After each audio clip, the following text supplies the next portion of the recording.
ইরানের ক্ষেপণাস্ত্রে বিপর্যস্ত ইসরায়েল। লেবাননে নেতানিয়াহুর সেনাদের উপর হিজবুল্লাহর আঘাত। তেহরানে হামলায় নিহত 12। যুদ্ধে আবারও বিজয় দাবি ট্রাম্পের। যুদ্ধবিরতি নিয়ে আলোচনার দাবি অস্বীকার আইআরজিসির। ওয়াশিংটনে 15 দফা প্রস্তাবের বিপরীতে কঠোর 5 শর্ত তেহরানের। ইরানের নতুন নিরাপত্তা প্রধান জোলকাদের। ইরান যুদ্ধের পরিণতি বিশ্বে করোনা মহামারীর মতো ভয়াবহ পরিস্থিতি তৈরি করতে পারে এমন সতর্ক বার্তা দিয়েছেন রাশিয়ার প্রেসিডেন্ট ভ্লাদিমির পুতিন। তার দাবি, এই যুদ্ধ এরই মধ্যে বিশ্বের উৎপাদন ব্যবস্থা ও সাপ্লাই চেইনে প্রভাব ফেলেছে। মধ্যপ্রাচ্যের সংঘাতের পরিণতি এখনই সঠিকভাবে অনুমান করা কঠিন। বিবদমান পক্ষগুলো হয়তো বিষয়টি বুঝতে পারছে না, কিন্তু আমাদের জন্য পরিস্থিতি দিন দিন জটিল হয়ে উঠছে। এখন পর্যন্ত পাওয়া মূল্যায়ন অনুযায়ী সংঘাতকে করোনা মহামারীর সাথে তুলনা করা যায়। ইরান যুদ্ধের জেরে তীব্র জ্বালানি সংকটের মুখে এশিয়া। চলমান অস্থিরতায় অনেক দেশেই বেড়েছে জ্বালানির দাম। পরিস্থিতি সামাল দিতে বিভিন্ন দেশে রেশনিং পদ্ধতিতে তেল বিক্রির পাশাপাশি অভিনব অনেক পন্থাও অবলম্বন করা হচ্ছে। ভারতে পেট্রোল ডিজেলে আবগারি শুল্ক লিটার প্রতি 10 টাকা করে কমানোর ঘোষণা দিয়েছে। এরপরও কমছে না আতঙ্ক। পেট্রোল পাইপ গ্যাসের দোকানগুলোতে দেখা মিলছে দীর্ঘ লাইনের। তারপরও মিলছে না জ্বালানি। যুদ্ধ দীর্ঘায়িত হলে পরিস্থিতি আরও ভয়াবহ হওয়ার শঙ্কা তৈরি হয়েছে।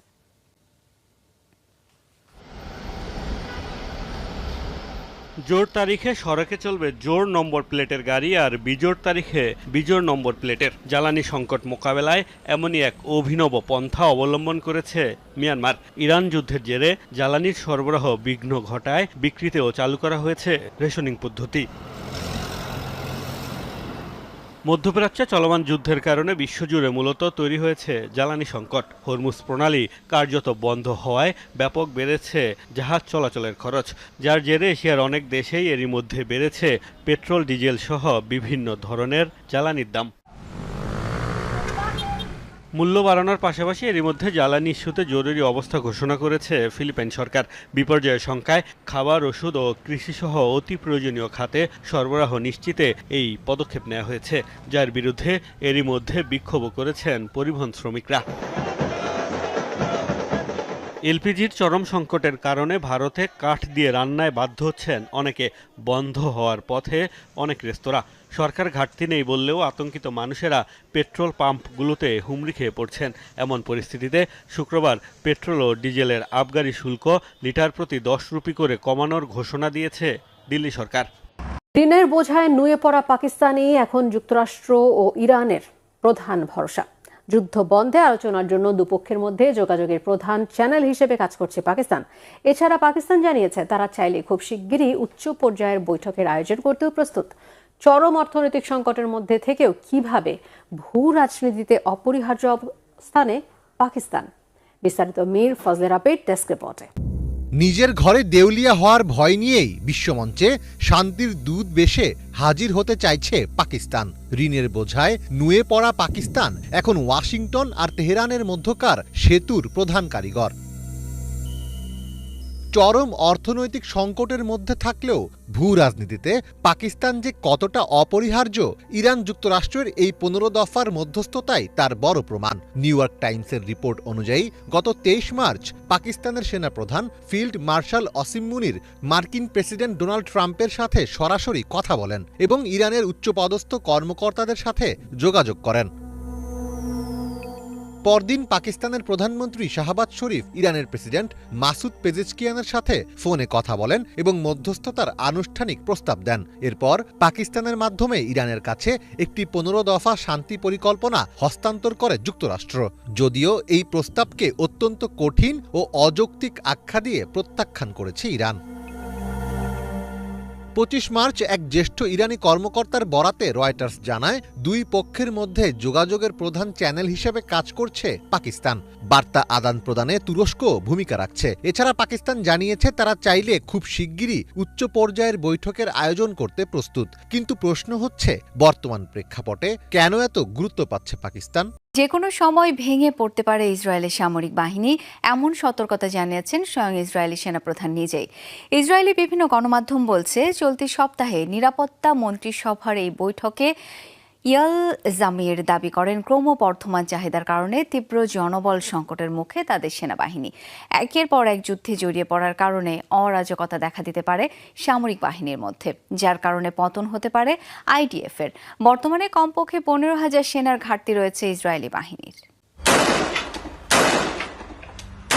2023 সালের 7 অক্টোবর শুরু, এরপর টানা 2 বছর গাজা জুড়ে লাগাতার আগ্রাসন চালিয়েছে ইসরায়েল। স্থল অভিযানে সরাসরি অংশ নিয়েছে লাখের বেশি ইসরায়েলি সেনা। একই সময়ে লেবাননেও হামলা শুরু করে আইডিএফ। গাজা লেবাননের পাশাপাশি এই সময় ইরাক সিরিয়াতেও চালানো হয় অভিযান। ইসরায়েল এখন ইরানের সাথেও জড়িয়েছে যুদ্ধে। গেল বছরের জুনেও ইরানের সাথে যুদ্ধে জড়ায় আইডিএফ, যা স্থায়ী হয়েছিল 12 দিন। 2 বছর ধরে একের পর এক যুদ্ধ করে যাচ্ছে ইসরায়েলি সেনারা। ইসরায়েলের সামরিক বাহিনীর সক্রিয় সদস্য 1,69,000, বিপরীতে রিজার্ভ সেনা 4.5 লাখের বেশি। বিভিন্ন যুদ্ধে দেশটি রিজার্ভ সেনাদের উপর অনেকটাই নির্ভরশীল। সক্রিয় ও রিজার্ভ সেনাদের দিয়ে একসাথে এত ফ্রন্টে যুদ্ধ চালাতে গিয়ে এখন হিমশিম অবস্থা ইসরায়েলের। আইডিএফের দাবি প্রায় 15,000 সেনা সংকট তাদের, যার মধ্যে অর্ধেকই প্রয়োজন যুদ্ধক্ষেত্রে। আমাদের প্রায় 15,000 সৈন্যের ঘাটতি রয়েছে, যাদের মধ্যে 7 থেকে 8,000 সেনাই দরকার সরাসরি যুদ্ধক্ষেত্রের মোতায়েনের জন্য। আমাদের বিভিন্ন ধরনের অভিযান পরিচালনা করতে হচ্ছে। অভিযানের পরিধি বেড়েছে। ভবিষ্যৎ বিবেচনায় আইডিএফ-এ নতুন করে অনেক বেশি যোদ্ধা প্রয়োজন। এমন পরিস্থিতিতে সামরিক বাহিনী ধসে পড়তে পারে এই শঙ্কা প্রকাশ করেছেন স্বয়ং সেনাপ্রধান। বিভিন্ন ইসরায়েলি গণমাধ্যম জানায়, চলতি সপ্তাহে নিরাপত্তা মন্ত্রিসভার বৈঠকে তীব্র জনবল সংকটের বিষয়টি তুলে ধরেন তিনি। আর তাই বাধ্যতামূলক সেনা নিয়োগ আইন, সামরিক বাহিনীতে সেবার মেয়াদ বাড়ানো সহ বিভিন্ন পদক্ষেপ নেয়ার দাবি জানিয়েছেন। যুক্তরাষ্ট্রের বিরুদ্ধে রাষ্ট্রীয় সন্ত্রাসের অভিযোগ এনেছেন উত্তর কোরিয়ার সর্বোচ্চ নেতা কিম জং উন। একই সঙ্গে দক্ষিণ কোরিয়াকে সবচেয়ে বৈরী দেশ হিসেবে আনুষ্ঠানিকভাবে স্বীকৃতি দিয়েছেন তিনি। নতুন দফায় নির্বাচিত হওয়ার পর 15তম সুপ্রিম পিপলস অ্যাসেম্বলির প্রথম অধিবেশনে অংশ নেন উত্তর কোরিয়ার সর্বোচ্চ নেতা কিম জং উন। এদিন বেশ কিছু রাষ্ট্রীয় নীতির বিষয়ে বক্তব্য রাখেন তিনি। উত্তর কোরিয়ার পারমাণবিক মর্যাদা নিয়ে কোনো ধরনের দর কষাকষির সুযোগ নেই বলে সাফ জানিয়ে দিয়েছেন কিম। বলেন, আত্মরক্ষামূলক পারমাণবিক প্রতিরোধী, জাতীয় নিরাপত্তা, আঞ্চলিক স্থিতিশীলতা ও অর্থনৈতিক উন্নয়নের ভিত্তি।